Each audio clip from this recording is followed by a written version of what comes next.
तो रविदास जी की जयंती की बहुत बहुत शुभकामनाएं तुम सबको। और संत रविदास जैसा काम करते हैं, एनपीओ पढ़ते हैं। शुरू करें। क्या क्या पढ़ा था अपन ने? रिसिप्ट एंड पेमेंट, है ना। उसके बाद क्या पढ़ा? Fund based accounting. इसके क्वेश्चन कर दिए, बराबर। अब अपने को जो पढ़ना है वो पढ़ना है income and expenditure account. Expenditure account, ठीक है। इनकम एंड एक्सपेंडिचर अकाउंट क्या कहता है? सिंपल सी बात कहता है, तुम्हारी सबकी बुक्स में फॉर्मेट बना हुआ है और डिटेल डिस्कशन अपन ऑलरेडी कर चुके थे एक बार। इसमें डेबिट साइड और क्रेडिट साइड, ठीक। एक्सपेंडिचर डेबिट होगा और इनकम क्रेडिट होगी। अमाउंट, ठीक। जितने भी रेवेन्यू एक्सपेंसेस हैं वो सब डेबिट होंगे और revenue payment, revenue income credit हो जाएगी, बराबर। यदि इधर और इधर का टोटल निकालोगे, ये टोटल बड़ा है और ये टोटल छोटा है, तो इधर बैलेंसिंग फिगर आएगा डेफिसिट, कमी यानी लॉस। लेकिन यदि गलती से ये बड़ा हो गया क्रेडिट वाला और डेबिट वाला छोटा हो गया, तो फिर तुम्हारा आएगा सरप्लस, यानी बैलेंसिंग फिगर यहाँ पे आएगा और उसको तुम बोलोगे सरप्लस, ठीक है। क्रेडिट का टोटल बड़ा है, डेबिट का टोटल छोटा है, तो क्या निकलेगा? सरप्लस यानी प्रॉफिट। पर तुम बोलोगे उसको सरप्लस। क्यों बोलोगे सरप्लस? प्रॉफिट क्यों नहीं बोलोगे? क्योंकि प्रॉफिट मेकिंग ऑर्गेनाइजेशन नहीं है, इसलिए, ठीक। उसके बाद यदि मान लो तुम्हारा डेबिट का बड़ा है और क्रेडिट का छोटा है, तो बैलेंसिंग फिगर क्रेडिट साइड आएगा और उसको तुम बोलोगे डेफिसिट यानी कि लॉस, कमी, ठीक है, बराबर। अब क्या क्या इसके कंटेंट हैं वो फॉर्मेट तुम्हारे बुक में बना हुआ है ना। हम इसके एक एक आइटम डिस्कस करते हैं।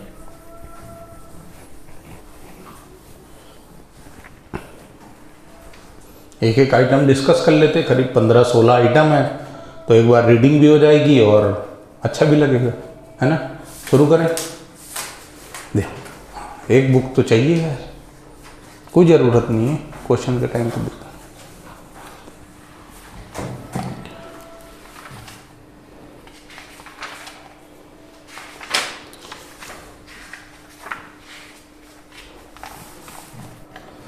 तो हेडिंग दे दो,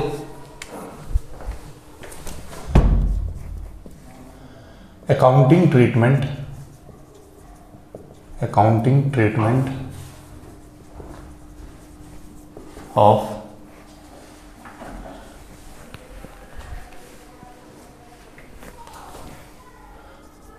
important items of income and expenditure account। Income and expenditure account के इंपॉर्टेंट जितने भी आइटम हैं उनका अकाउंटिंग ट्रीटमेंट, ठीक है। शुरू करें। पहला है एंट्रेंस फीस। एंट्रेंस फीस, दूसरे शब्दों में एडमिशन फीस।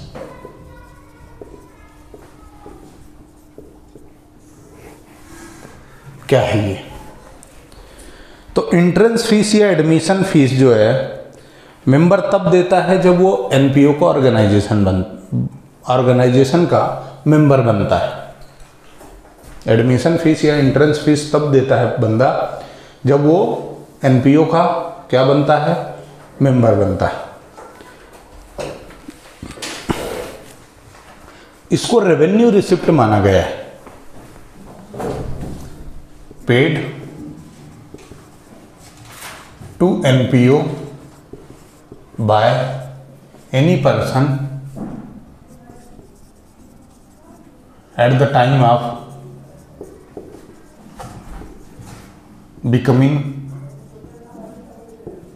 मेंबर। जब वो मेंबर बनता है तब देता है, ठीक है। दूसरी चीज, it is treated as revenue लिख लेना बेटा, रेवेन्यू रिसिप्ट इसलिए लिख लेना क्योंकि ऑब्जेक्टिव में काम आ सकता है ना, इसलिए लिख जरूर लेना। It is treated as revenue receipt. अच्छा, अब ये रेवेन्यू रिसिप्ट है, इसका मतलब क्या हो गया, अकाउंटिंग कैसे होगी, अकाउंटिंग ट्रीटमेंट क्या होगा, इनकम एंड एक्सपेंडिचर अकाउंट में क्या करोगे, क्रेडिट साइड लिखोगे। क्रेडिट साइड बोलूं या फिर क्रेडिटेड बोलूं,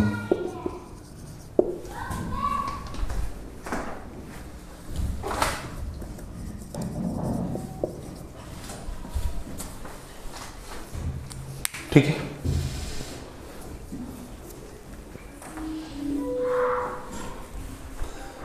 दूसरा सेकंड है life membership fees. Life membership fees, अब लाइफ मेंबरशिप फीस क्या है, जीवन में एक बार भरो जीवन भर चलो वाला कहानी है ये लाइफ मेंबरशिप फीस। यानी आपने जब मेंबरशिप ली एनपीओ की तो उस टाइम पर एक बार फीस भर दी और वो लाइफ टाइम के लिए आप मेंबर हो गए, यानी इस पेमेंट से आपको लाइफ टाइम बेनिफिट मिलेगा। और जिसका भी बेनिफिट लाइफ टाइम मिलता है वो क्या कहलाता है, वो क्या कहलाता है, कैपिटल रिसिप्ट कहलाती है ना, वो क्या कहलाती है, कैपिटल रिसिप्ट। ठीक है, तो ये क्या है, it is treated as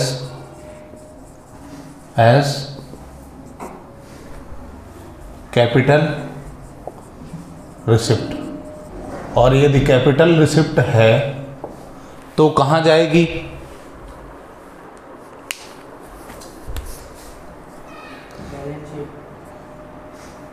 balance sheet में,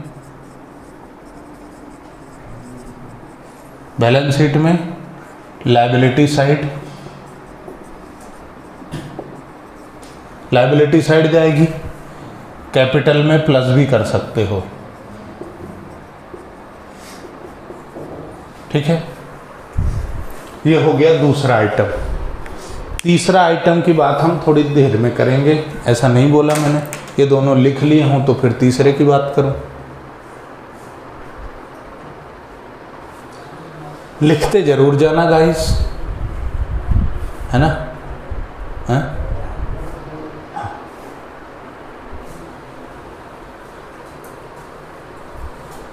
क्योंकि मान लो यदि ऑब्जेक्टिव में आ गया कि कौन सी चीज कहाँ जाएगी तो आ सकता है, और कुछ भी हो सकता है। तुम्हारा अकाउंट का एग्जाम होगा तो वाइवा में भी पूछा जा सकता है। भाई प्रोजेक्ट में इस साल कुछ है ही नहीं पूछने के लिए, क्योंकि पार्ट 1 जो है प्रोजेक्ट का वो तो है ही नहीं। 2 पार्ट में प्रोजेक्ट बनता है, एक बेसिक और एक एडवांस। तो सिर्फ एडवांस है, हमको बेसिक है ही नहीं, मतलब 11th में जो प्रोजेक्ट बनाया होगा वो तो है ही नहीं। हटा दूँ,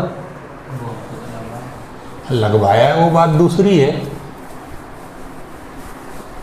लगाना नहीं है पर।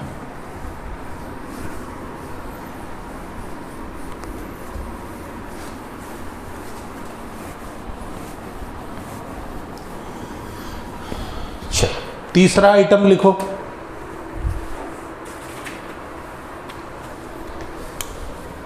तीसरा आइटम लिखो स्पेशल रिसिप्ट्स। अच्छा, अभी स्पेशल रिसिप्ट्स का मतलब क्या है,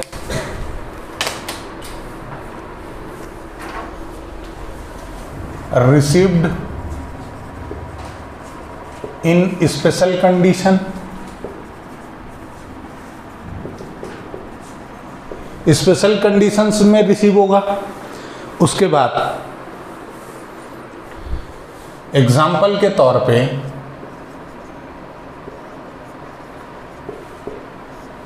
कंट्रीब्यूशन फॉर डिनर। और डिनर कौन सा? Annual dinner.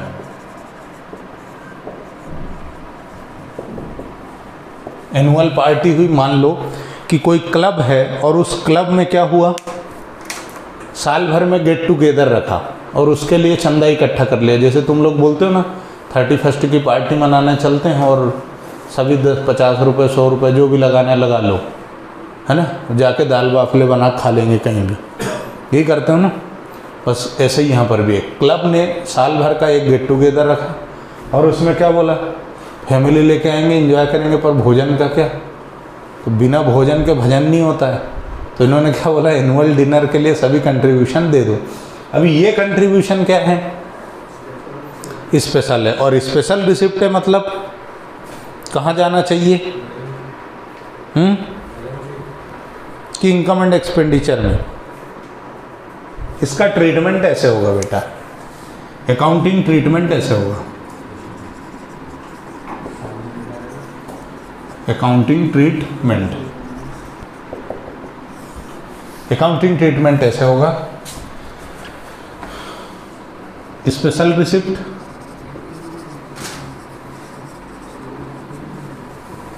स्पेशल रिसिप्ट, साथ साथ लिखते भी जाओ जो जो लिख रहे हो, लेस कर दोगे expenses related to special receipt.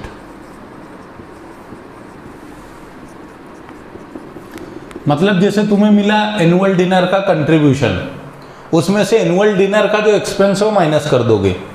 अब जो आएगा यहां पर जो तुमको रिसीव होगा, ये जो बैलेंस बचेगा,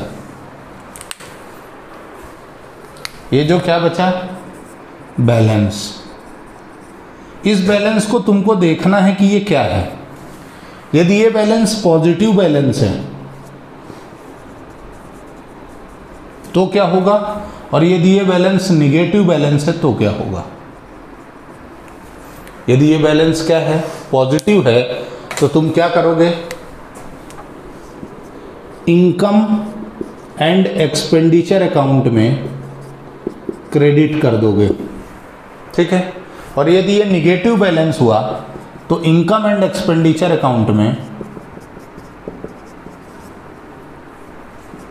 क्रेडिट कर दो, सॉरी डेबिट कर दोगे, ठीक है।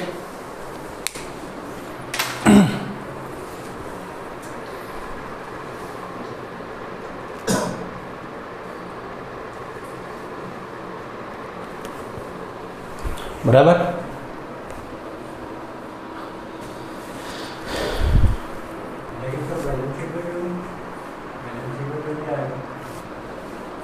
क्योंकि हर साल कलेक्शन होगा ना, एक एनुअल डिनर का कंट्रीब्यूशन दोगे तो जिस साल दोगे उसका बेनिफिट उसी साल मिलेगा, उसी साल खाना खिलाया जाएगा। अगले साल नहीं दोगे तो फिर, है ना।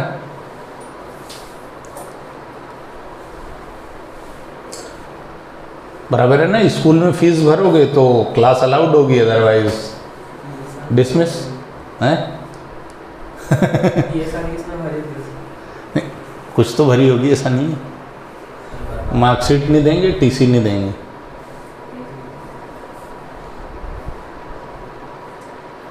क्योंकि भाई उन्होंने मेहनत तो की है ना यार, सैलरी तो दी है उन्होंने टीचर को, है ना। चलो आगे बढ़ें क्या बेटा, बंद करें। लेकिन कुछ भी वो साल अच्छा था, हैं? साल अच्छा था, पूरा साल घर में बैठ के निकाल लिया। इतना समय घर वालों को देने के लिए कभी लाइफ में नहीं मिलेगा। This was golden opportunity.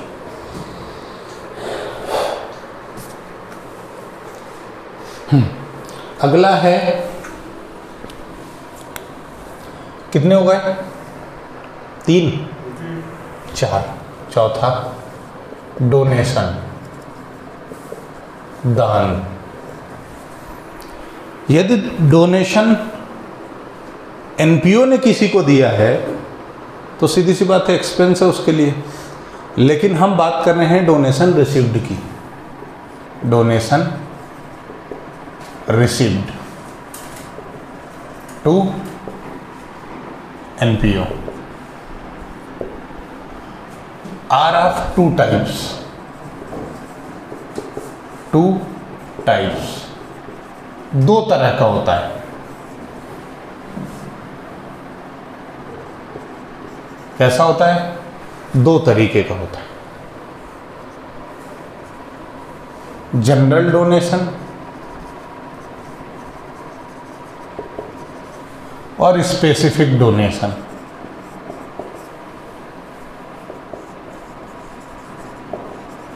ठीक है।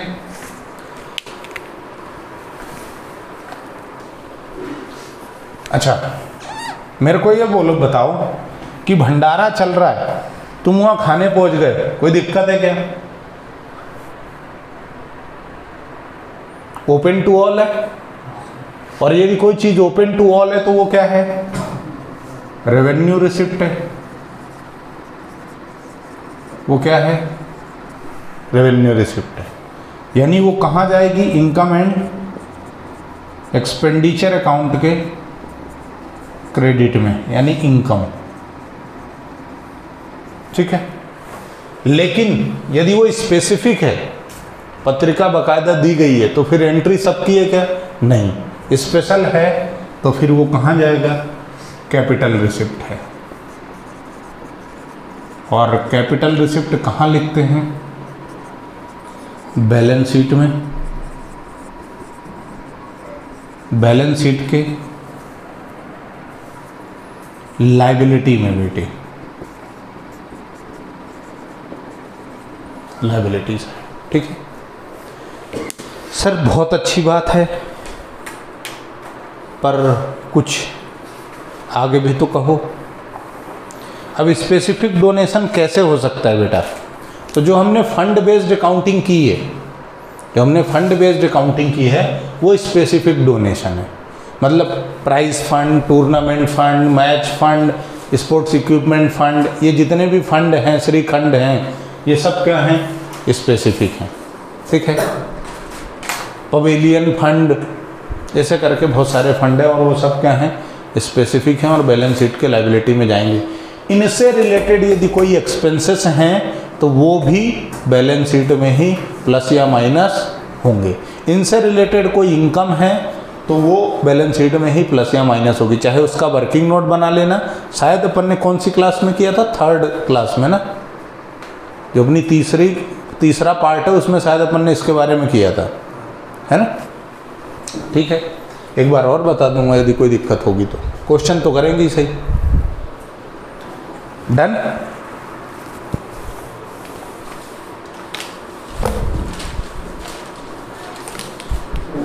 बराबर है।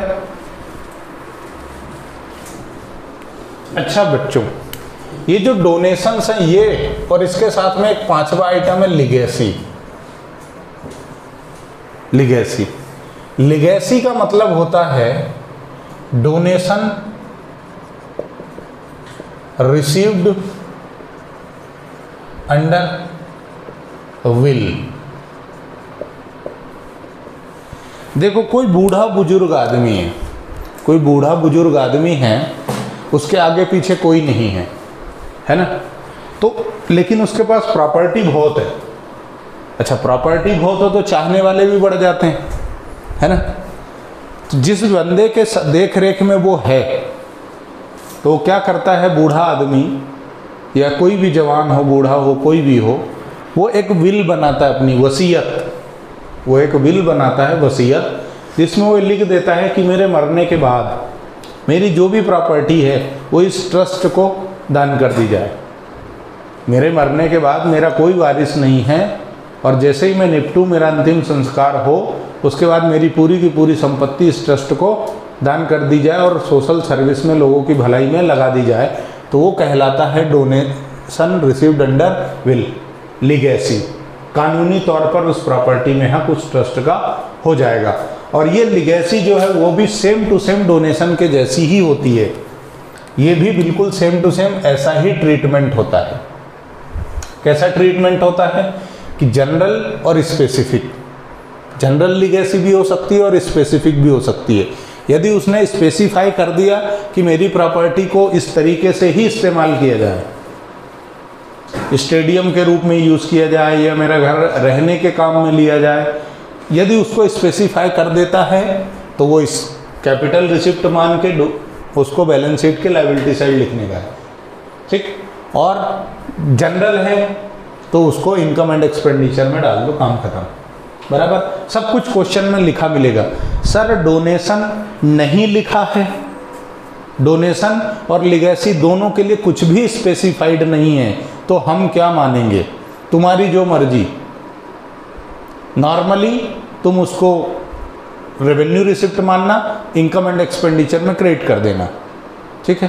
पर अमाउंट बहुत ज़्यादा लगे तुमको, कुछ भी ऐसा मन में ख्याल आए और तुम उसको बैलेंस शीट के लायबिलिटी में लिख दो, तो टेंशन मत लेना, सिंपली एक नोट डाल देना कि लिगेसी और डोनेशन को, चूंकि क्वेश्चन में कुछ भी नथिंग स्पेसिफाइड है, इसलिए हमने उसको क्या मान लिया? स्पेसिफिक, और हमने उसको कैपिटल रिसिप्ट मान के बैलेंस शीट में लिख दिया है। चाहे तुम उसको इनकम एंड एक्सपेंडिचर में लिखो तो भी नोट डालना कि हमने इसको रेवेन्यू मान के इनकम एंड एक्सपेंडिचर में लिख दिया, क्योंकि क्वेश्चन ने कुछ भी स्पेसिफाई नहीं किया। और यदि तुम बैलेंस शीट में लिख दो तो काटापीटी मत करना, नोट डाल देना, बापू की फोटो चिपकाना कि हमने ये माना है कि ये जो लिगेसी है या डोनेशन है वो स्पेसिफिक है और कैपिटल रिसिप्ट है, बराबर। आंसर से कोई लेना देना नहीं, तुमने नोट डाल दिया ना, काम खत्म। ट्रीटमेंट है, अल्टरनेटिव आंसर में एग्जिस्ट, ऐसा भी लिख देना बाद में, नोट के बाद में लिख देना अल्टरनेटिव सॉल्यूशन में एग्जिस्ट, बराबर, काम खत्म, कोई गलत नहीं है, बराबर है। लेकिन ध्यान रखना कि कहीं ऐसा ना हो कि उसमें स्पेसिफाइड हो, क्वेश्चन में स्पेसिफाइड नहीं हो तो ही ये कर सकते हो, बराबर। हटा दूँ अब, तो ये दोनों ट्रीटमेंट क्लियर हैं, काय को बार बार लिखें, एक से ही काम हो रहा है तो, है ना, बराबर है ना। हटाऊँ अब, लिख लिया, नोट कर लिया।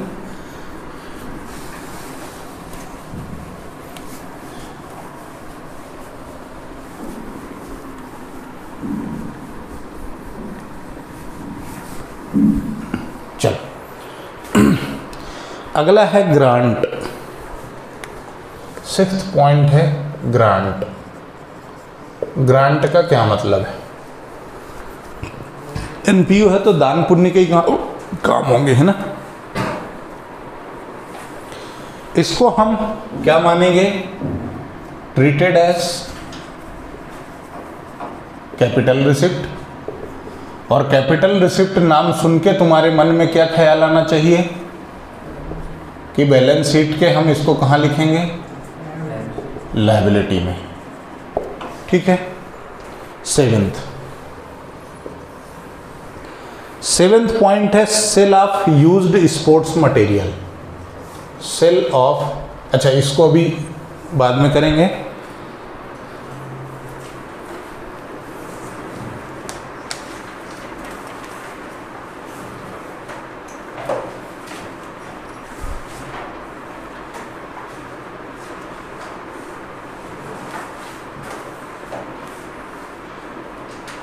देखो अगला है sale of old assets.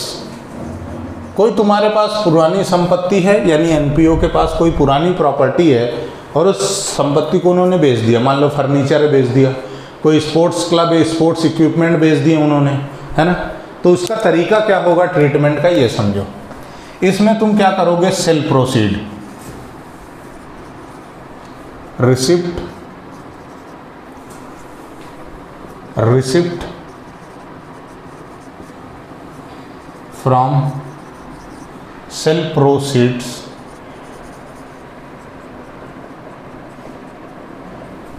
Less book value of assets sold. जो एसेट बेच दी उसकी बुक वैल्यू क्या है? बुक वैल्यू यानी तुम्हारे बुक्स में उसकी वैल्यू कितनी लिखी हुई है। अब ये बैलेंस, ये जो बैलेंस आया ये जो बैलेंस आया इसमें तुम्हें देखना है कि ये पॉजिटिव, फैन ऑफ कर दो, या निगेटिव है, ये पॉजिटिव है या निगेटिव है।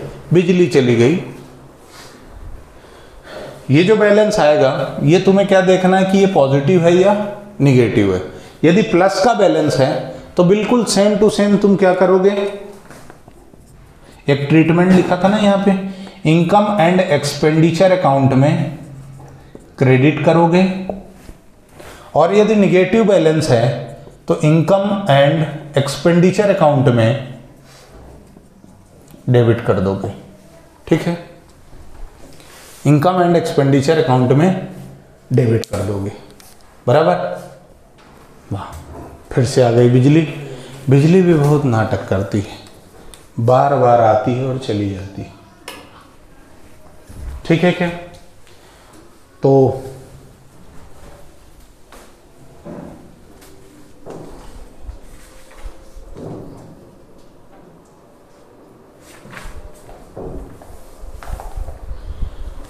फिर 8वां point, 8th point,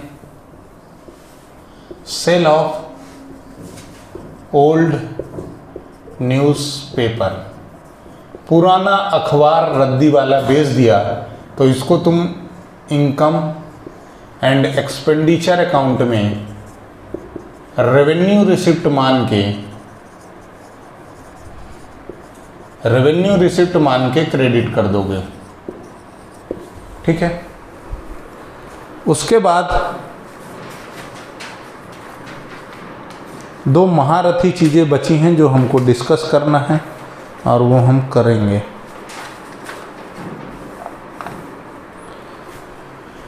ninth item है हो नो, ये कम वक्त इसकी स्पेलिंग में दिक्कत होती है,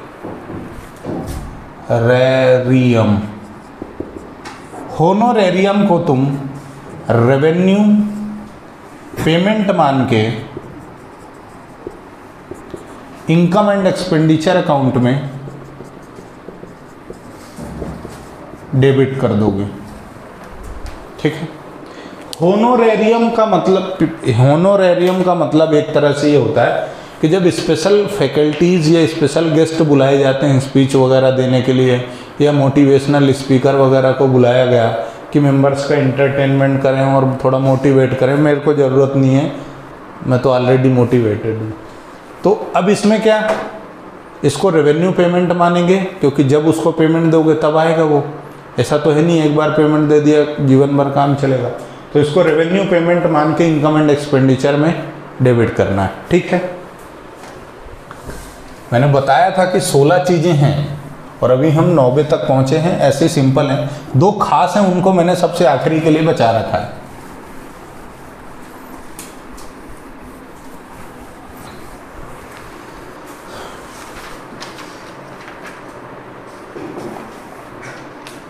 चलो, अब इसके अलावा तुम्हारे पास मान लो, इसके अलावा अदर देन दिस, इतनी चीज़ें तो हमने पढ़ ली। अब मैं और डिस्कस नहीं करूँगा क्योंकि 11th का जो बेसिक था, तुमने आखिरी में P&L अकाउंट बनाया होगा, फाइनल अकाउंट में ट्रेडिंग P&L और बैलेंस शीट बनाया होगा। तो जो P&L में लिखते थे जैसे डिप्रिसिएशन, सैलरी, वेजेस, इलेक्ट्रिसिटी, ये जितने भी एक्सपेंसेस होते हैं वो सब सीधी सी बात है एक्सपेंसेस है तो डेबिट ही होंगे। तो इसको मैं कंपाइल कर देता हूँ 10 बार। रेवेन्यू पेमेंट यानी कि एक्सपेंस, रेवेन्यू एक्सपेंसेस क्या होंगे, इनकम एंड एक्सपेंडिचर अकाउंट में डेबिट होंगे। क्या होंगे, डेबिट होंगे। रेवेन्यू रिसिप्ट, रेवेन्यू रिसिप्ट एक तरह से इनकम है और इनकम एंड एक्सपेंडिचर अकाउंट में क्या होगी, क्रेडिट होगी। ठीक है, अदर देन दिस यदि कैपिटल एक्सपेंडिचर है कैपिटल एक्सपेंडिचर है मतलब तुमने इन्वेस्टमेंट खरीद लिया, तुमने फर्नीचर, बिल्डिंग, है ना, लाइब्रेरी के लिए बुक्स, बिलियर्ड टेबल, यदि स्पोर्ट्स क्लब है तो स्पोर्ट्स इक्विपमेंट, ऐसे कोई भी एक्सपेंसेस कर लिए तो ये एसेट मानी जाएगी और ये बैलेंस शीट के कहाँ लिखना है, एसेट में है। न्यूज़पेपर रेवेन्यू है, क्योंकि एक दिन का अखबार उसी दिन खराब हो जाता है, अगले दिन वो काम का नहीं होता है। हाँ, मैगजीन्स हैं, बुक्स हैं, तो वो हो सकता है कि कैपिटल एक्सपेंडिचर में आ जाए। कैपिटल एक्सपेंडिचर बोलूं या कैपिटल पेमेंट बोलूं, एक ही बात है। अच्छा सर, बहुत बढ़िया, मज़ा ला दिया आपने। 13 बता दो। लो 13 भी देख लो। 13 में क्या है, कैपिटल रिसिप्ट। हालांकि अपन ऑलरेडी डिस्कस कर चुके हैं कैपिटल रिसिप्ट, या फिर इनकम कह सकते हो। तो ये क्या कहाँ जाएगा, बैलेंस शीट के लायबिलिटी में। ठीक है, ये 13 चीज़ें हो गई। अब हम 3 चीज़ें हमारी लास्ट की बची हैं, उसके बाद हम मैदान जंग में कूद जाएंगे उछल उछल के, है ना। देखो उधर का नोट कर लो, तब तक मैं इधर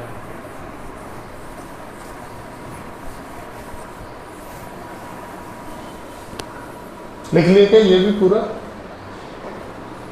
चलो लिखो, कोई बात।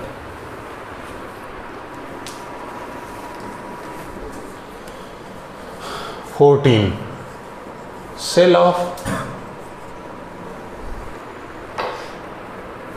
Used sports material. Sale of used sports material. अच्छा उधर लिख लो, फिर अपन इसकी बात करेंगे, क्योंकि अब जो हम पढ़ेंगे 3 कॉन्सेप्ट, वो तुम्हारे 3 नंबर में आने के आसार सबसे ज़्यादा हैं। मतलब क्वेश्चन का कैटेगरी बताया था, 1 नंबर, 3 नंबर और 6 नंबर। तो एक तो 3 नंबर में फंड बेस्ड अकाउंटिंग, जिसके क्वेश्चन अपन ने कर रहे थे, और दूसरा अब हम जो पढ़ेंगे ये, इसके आगे के 3 और 2 और। ठीक हो गया, डन, बंद करो।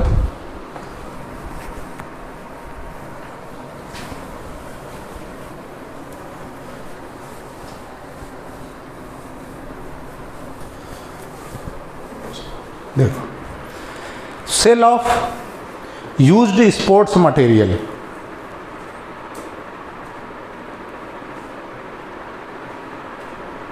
देखो, स्पोर्ट्स मटेरियल तुम नॉर्मली कहाँ लिखते हो, स्पोर्ट्स मटेरियल नॉर्मली कहाँ लिखे रहते हैं, बैलेंस शीट में, एसेट में, है ना, एसेट में लिखे रहते हैं। अब तुम उनको यूज करोगे तो क्या करोगे, used during the year,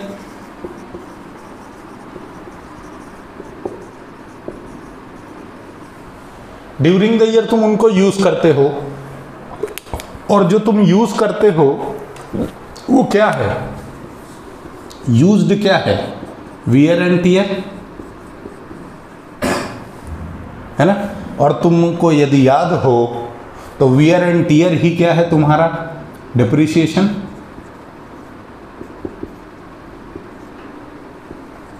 wear and tear ही क्या है तुम्हारा, डिप्रिसिएशन।